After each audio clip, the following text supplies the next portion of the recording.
when you are leaving Metal Blade, and I don't want to open a sore or have it be a sad story, so let's keep it positive. But when you are moving on, if there's no real reason why, or if you got a better gig or whatever it was, how'd you move over to work for a different label?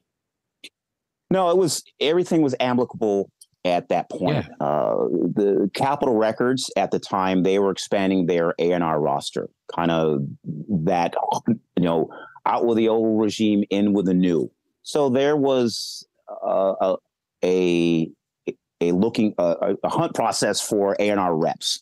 So through some navigating, negotiating, putting in a good word for, a few folks, got an opportunity to join that A&R team at the beginning of 1990. So that's really how it happened. I had an opportunity to sort of move up, and that's really what I ended up doing. Now, I inherited some acts that were already on the label, so that made me all the more reasons to sort of champion what they're doing, because I guarantee there were very few metalheads at the label, and I found out I was right. I just got lucky with Capitol. There was already, the Striper, Poison, they were already in the label. But the heavy stuff, then you had Exodus, you had Megadeth. And I think Great White was also on the label. Rigor Mortis. Rigor Mortis. Yeah, they had already put out a release by that time. So it's like, okay, let's see what's doing here with the different departments to see what they want to do with all these follow-up records and what they have been doing with all of these acts. So that was, an opportunity to try to shine and, see what's doing. Unfortunately, it's a very tough road from going from independent to major. You have to be the cheerleader for anything that you try to sign, but it was day in, day out of clubs, going to concerts, going to, garage showcases, going through demo tapes. So I had an assistant helping with going through all those demo tapes. So completely different process at a major than it was at Metal Blade. But I appreciated the opportunity. And ironically, going back to Texas and going back to something that is a complete 180 of what I was looking at, there was one of those bands that were very quirky that I enjoyed for what they were. And that led me to being able to sign the Butthole Surfers. I was going to bring them up. Yes. Yeah. So your connection to Texas is still running deep here. Yeah. Yeah. I'm just like, what's this? And then and the funny thing is once I moved over to Capitol, then eventually, which was crazy, then eventually Metal Blades signs the Galactic Cowboys, King's X, and it's like, what's going on over here? So, yeah. Covering the bases with Dallas and Houston and San Antonio and Corpus Christi, kind of. Yeah. Right. I just like I think we left El Paso out of the mix and Laredo. Whether it would be with Metal Blade or Capitol, you have this sort of spider web going, and I think it's great. Half of John Law was from El Paso, so there you could check that box too. Thank you. I knew there was one shot. The band was based out of Austin, but two of the guys moved here from El Paso. So yeah. Okay, we'll honor that. And you think there's 50 states, and out of these 50 states, you've got scenes in Florida, you got scenes in the tri-state area, you got scenes in the Northwest, the Midwest, West Coast. Why must I keep finding myself being drawn to the lovely state of Texas? I don't know. You know what it is? I love it. It's just it's just funny. But yeah, so quick story with that. You have the guy coming over from a metal label, working with, the majority of the roster at Capitol Records, big major. MC Hammer is a big act at the time. We have the Beastie Boys, Bonnie Raitt, Eric Johnson. Those are some of the big acts at the time. Meanwhile, I'm trying to figure out how can I get another rock band on the label, and it was very tough. It was very tough for the three years I was there, and it is what it is. But again, it was interesting that of all bands, I was able to sort of make way with a band that isn't metal whatsoever, and lo and behold, that was my swan song there at the label. So, and I just want to be a fly on the wall again about you, like walking in with like a demo or some songs or oof. Gibby Haynes or Paul Leary into an office and going, these are the guys. Hey guys, the suits, if you will. How did that sales pitch go? This is Gibby and Paul from the Butthole Surfers. I hope you guys get along great. Tell us about how that sort of happened and whatever demo or whatever they heard or the legend of the Butthole Surfers out of San Antonio, Texas became to be on Capitol.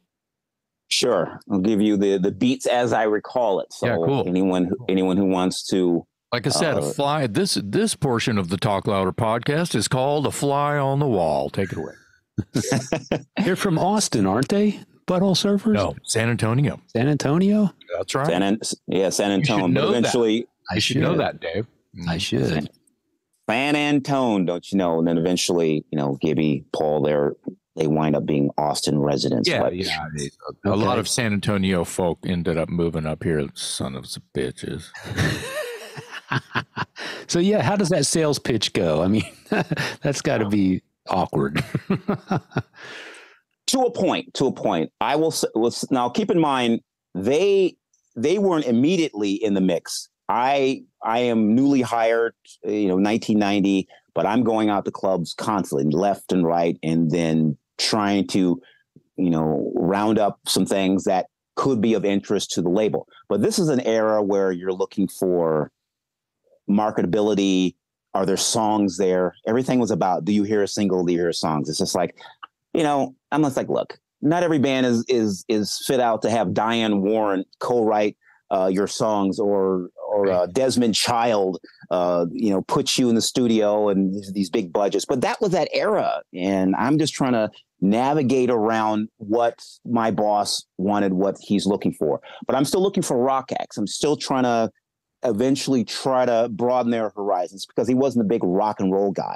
So that was an uphill battle. Mm-hmm. So you later on, I'm there 5-6 months.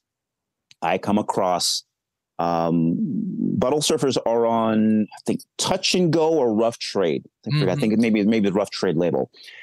They'd had a lot of independent releases, prior to 1990, but the album PO'd was on Rough Trade. They were looking for a licensing deal, another P&D deal. So that around that time, Capitol was actively looking for our acts to license. I came across their manager, Tom Bunch, at the time, and we may have met in Los Angeles, just happenstance, or we may have met at possibly South by Southwest, which obviously is very ironic that another music convention allows me to connect to yet another cool band. So that started that cycle of this could be an interesting one. It'll be hard sell with a name, but let's give it a shot. Our president at the time, big Deadhead. That was helpful in the context of he knew about the Butthole Surfers. So we were able to eventually get him to warm up to, hey, could we put them on the label? Could we sign them? What do you think about it? So we got to see them in concert a couple of times. He loved them. But we started getting these conversations about, marketability and all that. But they were warming up to the idea of they'll do well. They've done well independently. So this could be something to pursue. Cult following.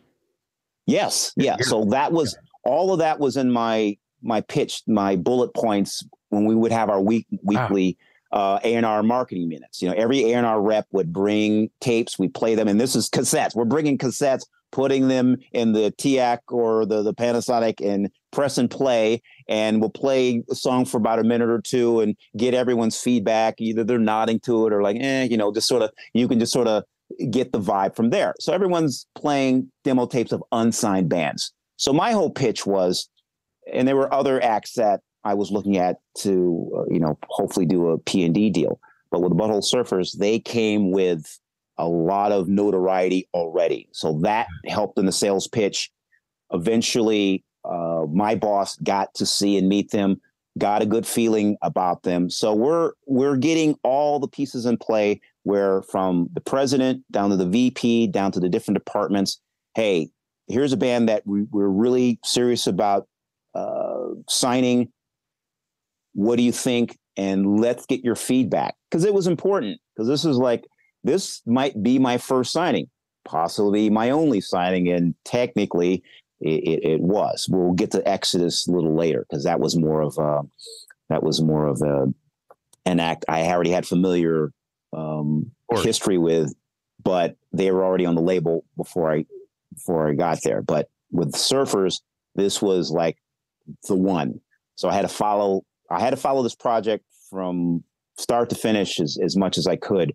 And lo and behold, we were able to license PO'd. And then later on, after I had moved on, we had signed them to like a multi-album deal. And Independent Worm Saloon, that was the one that really took off. That was the one that we had, who was in my room last night. Then there was Gibby's collaboration with Ministry, with Jesus Built My Hot Rod, nonstop, constant airplay on MTV. So all of that helped. And then there was the Pepper. Yeah, the Pepper single. Yeah. Then there was the tour with Stone Temple Pilots. And they were on Lollapalooza. Lollapalooza sealed the deal.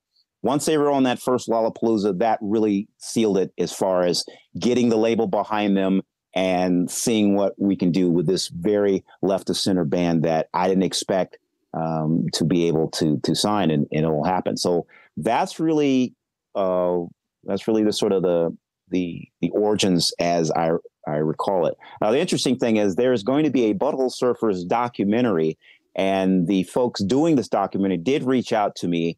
And these are things that I would have loved to have given them, but beyond an initial meeting about it, I don't know how much of my story, my history with them being signed to a major label will make it into that documentary. But it just goes to show you that timing is everything. And while I didn't get to enjoy the band's success after I moved on, I'm just happy that I was part of that footnote in their career.